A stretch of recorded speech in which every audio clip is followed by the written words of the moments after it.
Assalamualaikum warahmatullahi wabarakatuh.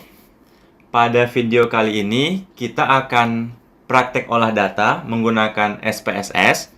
Di sini saya akan menggunakan metode namanya Multivariate Analysis of Variance, disingkat dengan MANOVA. Jadi judul kasusnya adalah pengaruh metode mengajar terhadap nilai matematika dan bahasa Inggris. Oke, kita lihat langsung contoh kasusnya. Nah, di sini misalkan seorang guru ingin meneliti pengaruh metode mengajar terhadap nilai matematika dan bahasa Inggris. Ya. Di sini dalam suatu kelas misalkan ada 36 siswa. Nah, dari 36 siswa tersebut dibagi menjadi misalkan 3 kelompok, ya. Masing-masing kelompok jumlahnya ada 12 siswa. Jadi ada kelompok pertama isinya 12 siswa, kelompok kedua isinya juga 12 siswa, kelompok ketiga isinya 12 siswa. Tapi mereka saling berbeda-beda orangnya. Nah, di sini guru tersebut menerapkan metode mengajar A pada kelompok yang pertama. Kemudian menerapkan metode mengajar B pada kelompok yang kedua. Ingat, masing-masing kelompok tadi ada 12 siswa. Kemudian menerapkan metode mengajar C pada kelompok yang ketiga. Nah, kemudian guru tersebut mengajar selama 1 bulan. Kemudian setelah 1 bulan, barulah guru tersebut mengadakan ujian. Ujian matematika dan ujian bahasa Inggris. Untuk mengetahui kira-kira metode mana, metode mengajar mana yang menghasilkan nilai yang bagus, seperti itu dia. Nah, ini dia contoh data latihan kita. Jadi jumlah datanya itu ada 36 siswa, ya. Nah, jadi pada di sini ada 3 variabel sebenarnya. Ada variabel metode mengajar. Nah, pada variabel metode mengajar ini angka 1 itu menyatakan untuk metode mengajar A, ya. Angka 2 itu menyatakan untuk metode mengajar B. Sementara angka 3 untuk metode mengajar C. Seperti itu dia. Ya. Contohnya, responden bernama Ugi. Berarti dia ini masuk ke dalam kelompok yang pertama. Dia mendapatkan metode mengajar A. Di mana setelah ujian matematika dia mendapatkan nilai 60. Setelah ujian bahasa Inggris dia mendapatkan 61.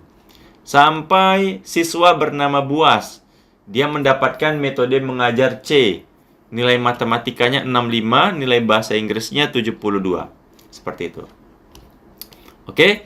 Nah, di sini dengan menggunakan MANOVA, ya, dengan menggunakan MANOVA, Multivariate Analysis of Variance, guru tersebut ingin mengetahui sebagai berikut. Nah, jadi dengan MANOVA kita bisa meneliti sebagai berikut.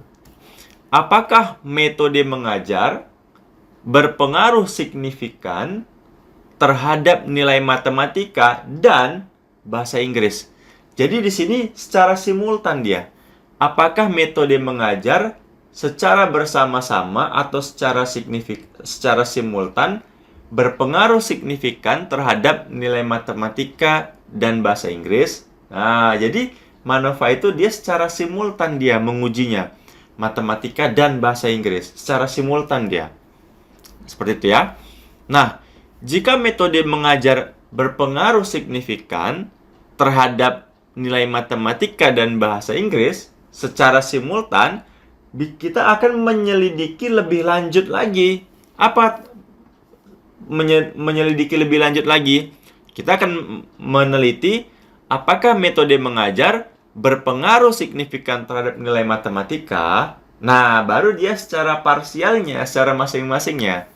Apakah metode mengajar berpengaruh signifikan terhadap nilai bahasa Inggris? Nah, jadi MANOVA itu dia awalnya itu menguji secara simultan. Kayak metode mengajar berpengaruh signifikan terhadap nilai matematika dan bahasa Inggris, tapi secara simultan. Kalau dia berpengaruh, baru diuji secara masing-masingnya. Apakah dia berpengaruh signifikan terhadap nilai matematikanya? Apakah dia berpengaruh signifikan terhadap bahasa Inggrisnya? Baru dia secara masing-masing. Nah, gitu ya prinsip MANOVA-nya ya. Nah, perhatikan bahwa di sini nilai matematika dan bahasa Inggris ini merupakan variabel tak bebas, di mana dia isinya angka. Kan nilai matematika, kan nilai bahasa Inggris kan angka dia. Jadi variabel tak bebasnya itu nilai matematika sama nilai bahasa Inggris. Dan skala datanya itu dia angka atau numerik. Nah, itu dia ya. Mana dia? Nah, ini dia. Sementara variabel ini variabel tak bebasnya. Sementara di sini variabel tak bebasnya sebanyak 2. Jadi nilai matematika dan nilai bahasa Inggris itu variabel tak bebasnya. Itu variabel yang dipengaruhi, ya, angka sifatnya, numerik. Nah, sementara di sini variabel bebasnya itu merupakan metode mengajar.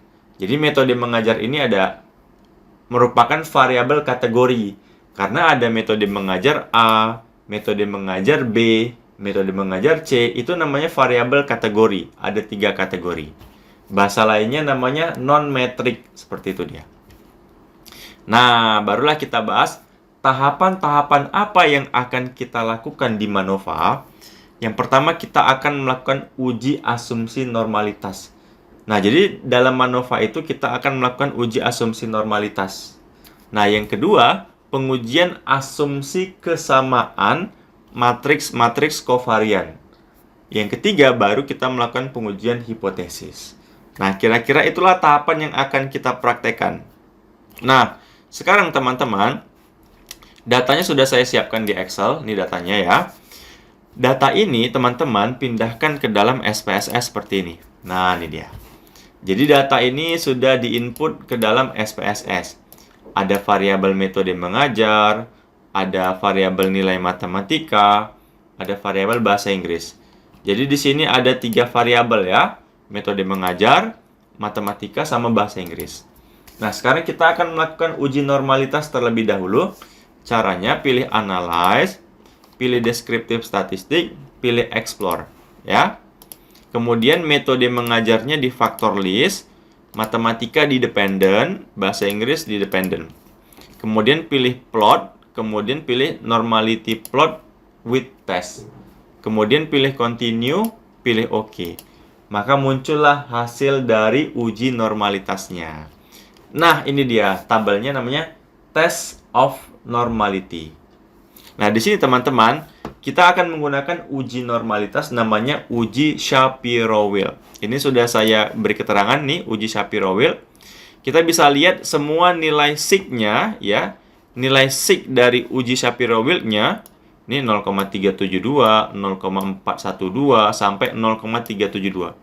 Semua nilai sig-nya di uji normalitas Shapiro-Wilk semuanya di atas 0,05. Artinya asumsi normalitas dipenuhi. Barulah kita masuk ke dalam uji asumsi kesamaan matriks-matriks kovarian. Caranya gimana? Caranya pilih Analyze, pilih General Linear Model, pilih Multivariate. Ini langkahnya juga sekaligus untuk MANOVA ya. Pilih Multivariate. Kemudian di sini bahasa Inggrisnya di Fix Factor. Metode mengajar, metode mengajarnya di Fix Factor. Matematika di Dependent, bahasa Inggris Dependent. Kemudian pilih Option ya. Pilih ini Test of Homogeneity Test ya. Ini untuk uji kesamaan matriks-matriks kovarian. Kemudian Continue, kemudian pilih OK. Nah, teman-teman bisa melihat, nah ini dia. Ini namanya uji kesamaan matriks-matriks kovarian. Nama ujinya itu adalah uji box. Ini sudah saya pindahkan di sini. Nah, ini dia ya, yang ini. Nah, berdasarkan hasil pengujian asumsi kesamaan matriks-matriks kovarian dengan uji box, nama ujinya itu uji box. Diperoleh nilai sig-nya 0,058. Karena lebih besar daripada 0,05, maka asumsi kesamaan matriks-matriks kovarian dipenuhi. Hore, berarti di sini perhatikan bahwa asumsi normalitas dan kesamaan matriks-matriks kovarian telah dipenuhi. Barulah kita masuk ke dalam pengujian hipotesis. Nah, kita cek langsung hasil MANOVA-nya gimana. Ini dia. Hasil MANOVA-nya teman-teman bisa lihat di sini. Nah, ini dia di bagian multivariate test. Teman-teman lihat di sini bagian metode mengajar, lihat di bagian Pillai trace, Wilks lambda, Hotelling trace, Roy's largest root, tapi di kolom sig-nya. Itu sudah saya tandai, ini dia ya. Semua nilai sig-nya di sini lebih kecil daripada 0,05. Di sini bilang diketahui sig dari Pillai trace, Wilks lambda sampai Roy's largest root pada baris metode mengajar, nilai sig-nya semua lebih kecil daripada 0,05. Artinya apa? Maka disimpulkan terdapat metode mengajar yang memiliki kemampuan berbeda dalam mempengaruhi nilai ujian matematika dan bahasa Inggris secara simultan. Nah, bahasa mudahnya kayak gini. Bahasa mudahnya, dengan kata lain, metode mengajar berpengaruh signifikan terhadap nilai matematika dan bahasa Inggris secara simultan. Nah, baru kita cek secara parsialnya masing-masing. Namanya uji lanjut MANOVA. Itu bisa dilihat di sini uji lanjut MANOVA-nya. Nah, ini dia test of between subject effect. Ini namanya uji lanjut MANOVA. Nah, ini sudah saya interpretasi. Ini dia. Pertama, ada nggak pengaruh metode mengajar terhadap nilai matematika? Kita lihat nilai sig-nya 0,991. Ini dia. Ternyata lebih besar daripada 0,05. Artinya apa? Artinya metode mengajar tidak berpengaruh signifikan terhadap nilai matematika. Bahasa lainnya apa? Bahasa lainnya tidak terdapat perbedaan nilai matematika yang signifikan. Tidak terdapat perbedaan, itu dia. Tidak terdapat perbedaan nilai matematika yang signifikan di antara metode mengajar A, B, dan C. Jadi mau pakai metode mengajar A, B, C itu nggak ada efeknya sama nilai matematika. Nah, itulah bahasanya. Tapi kalau di bahasa Inggris, nilai sig-nya 0,000. Nah, artinya metode mengajar berpengaruh signifikan terhadap nilai bahasa Inggris. Nah, ke matematika dia nggak ada efeknya, tapi ke bahasa Inggris dia ada efeknya metode mengajarnya. Dengan kata lain, terdapat perbedaan nilai bahasa Inggris yang signifikan di antara metode mengajar A, B, dan C. Jadi metode mengajarnya itu ada efek signifikan di nilai bahasa Inggris. Tapi kalau di matematika dia tidak terlalu signifikan. Oke teman-teman, demikian video penjelasan dari saya. Mohon maaf atas segala kekurangan. Assalamualaikum warahmatullahi wabarakatuh.